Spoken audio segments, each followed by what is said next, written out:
Hello guys, welcome to review of the movie చూడరం. Acted by Mohan Lal గారు and Shobhana గారు, directed by Tarun మూర్తి గారు. ఇక మూవీ చూసిన తర్వాత నా ఒపీనియన్ చెప్పాలంటే సస్పెన్స్ థ్రిల్లర్ లవర్స్ పండుగ చేసుకోండి. మూవీ చాలా చాలా బాగుంది. చాలా రోజుల తర్వాత ఒక మంచి సస్పెన్స్ థ్రిల్లర్ మూవీస్ అనే ఫీలింగ్ కలుగుతుంది. ఈ మూవీలో మోహన్ లాల్ గారి నట విశ్వరూపం చూడొచ్చు. ఇక మూవీ ఫ్యామిలీతో చూడొచ్చు అంటే చూడొచ్చు. అక్కడక్కడ కొంచెం లాంగ్వేజ్ ఉంటుంది, అది బ్యాలెన్స్ చేసుకోగలిగితే మూవీ ఫ్యామిలీ చూడొచ్చు. ఎటువంటి అడల్ట్ కంటెంట్ లేదు.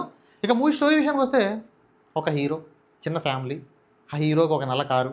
ఆ నల్ల కారు అంటే చాలా ప్రాణం. ఆ ప్రాణానికి ప్రాణంగా చూసుకున్నటువంటి కార్ని పోలీసులు సీజ్ చేస్తారు.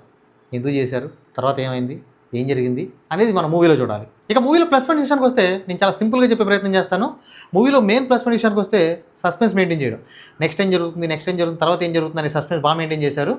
మోహన్ లాల్ గారు నట విశ్వరూపం చూడొచ్చు ఇందులో మనం. మోహన్ లాల్ గారు ప్రీవియస్ మూవీ చూసుకుంటే లూసిఫర్ 2, అది ఎంపరర్ మూవీలో అంత యాక్టింగ్ అంత స్కోప్ ఉన్నట్టు అనిపించదు, కానీ ఈ మూవీలో ఆయన యాక్టింగ్ చాలా బాగుంది.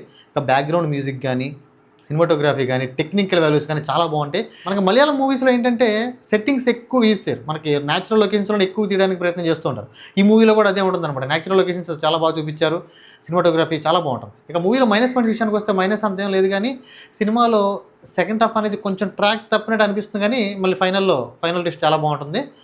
మనకి మోహన్ లాల్ గారి వాయిస్ అనేది అంత సెట్ అవ్వలేదు అనిపించింది. అంటే మోహన్ లాల్ గారి ప్రీవియస్ మూవీ చూసుకుంటే ఒక్కొక్క మూవీలో ఒక్కొక్కలా ఉంటుంది, కానీ ఈ మూవీలో అంత సెట్ కాలేదు. వేరే వాయిస్ పెడితే బాగుంటుంది అనిపించింది. ఇక ఓవరాల్గా తుడరం మూవీ విషయానికి వస్తే మూవీ చాలా చాలా బాగుంది. ఒక లుక్ వేసేయండి.